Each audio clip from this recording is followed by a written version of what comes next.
For 42 minutes, South Africa and Senegal could not score. But somewhere outside the stadium, gamblers were still betting as though 3 goals were coming. Then the referee pointed to the penalty spot. The match was a World Cup qualifier in Polokwane on November 12, 2016. The score was 0-0, nothing unusual had happened on the pitch, and yet monitoring systems were already detecting something strange. As time disappeared and the match remained goalless, bets on 3 total goals should have become less attractive. Instead, confidence remained unusually high. Then came the decision. A South African shot struck Senegal defender Kalidou Koulibaly on the knee. Referee Joseph Lamptey signalled handball. Replays showed the ball had not touched Koulibaly's hand. South Africa scored the penalty.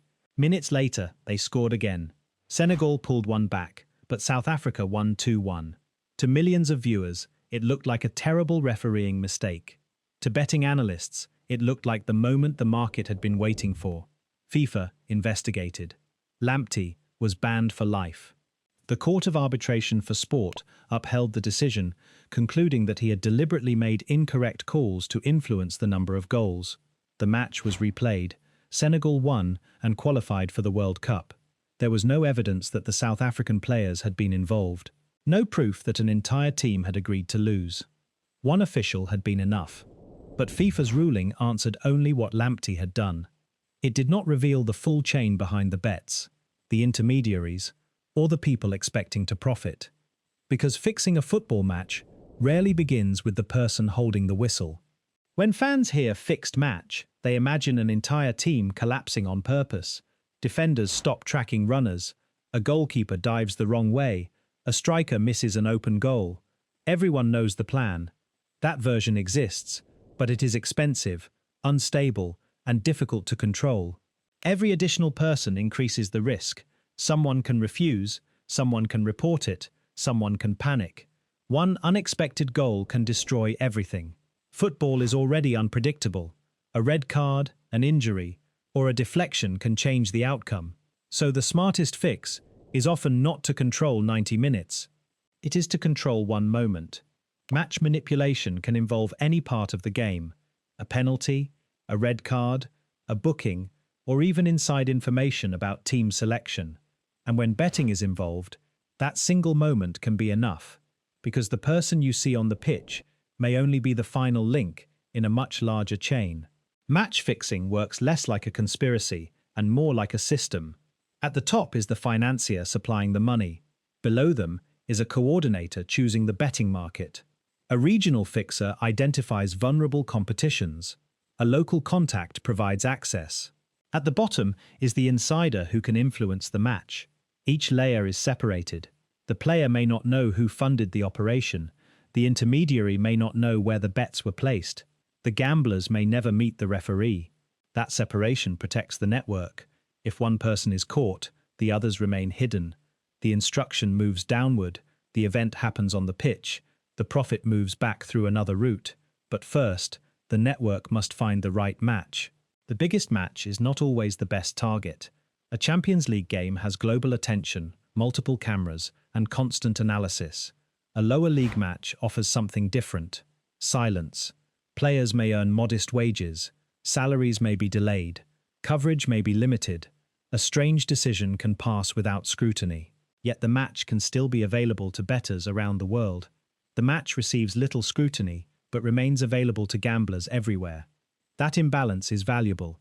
Organized groups look for 3 things: access, vulnerability, and a usable market. Access means knowing someone close to the match. Vulnerability means finding someone who can be persuaded or pressured.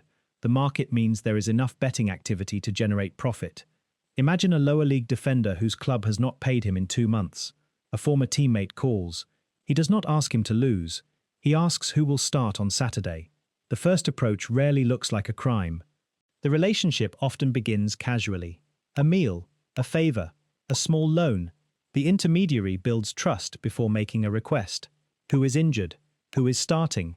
Has the club paid the squad? That information alone can give bettors an advantage. But the first favor creates leverage. The next request becomes slightly bigger. An early foul, a booking, a small decision. Nobody is asking you to lose. Nobody will notice. It is only one moment. For the unpaid defender, the request feels manageable. It feels temporary. But once money is accepted, the situation changes.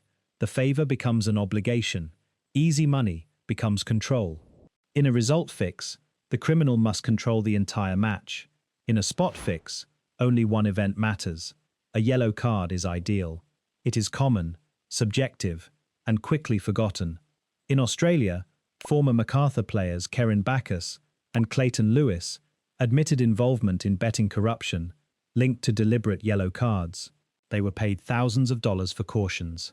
The key detail is not just the payment, it is how little needed to be controlled. The rest of the match could remain genuine. The final score could still be uncertain. The objective could be completed the moment the referee reached into his pocket. To the crowd, it was a booking. To the betting operation, it was the result. This is why a fixed match may not look fixed.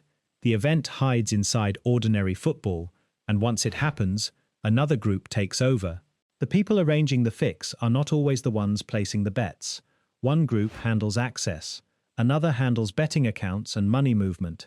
The bets can be divided between different people and different countries, separating the money from whoever arranged the fix. The goal is to avoid obvious patterns, but betting markets still leave traces. Odds are supposed to move based on time, information, and money. When confidence appears in an unlikely outcome, it can stand out. That is what happened in the Lamptey case. Even while the match remained goalless, the market suggested goals were coming. The penalty and later goal matched that expectation.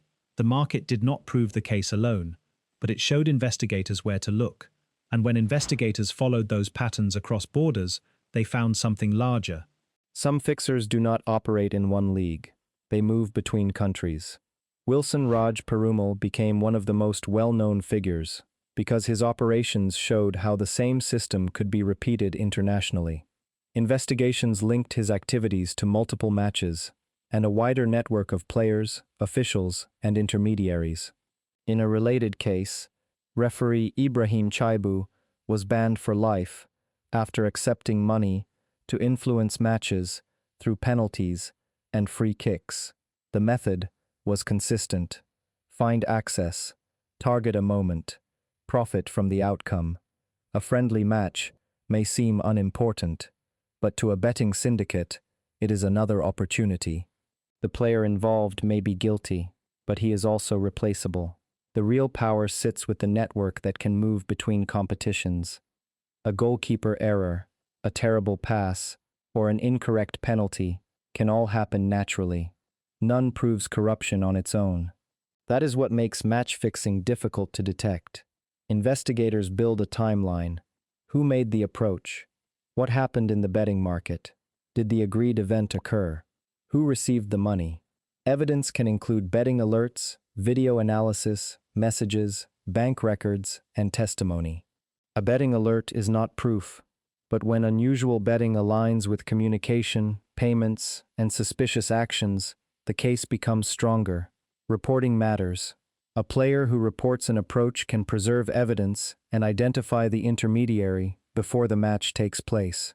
Football authorities, regulators, and law enforcement increasingly share information, but the system remains difficult to dismantle.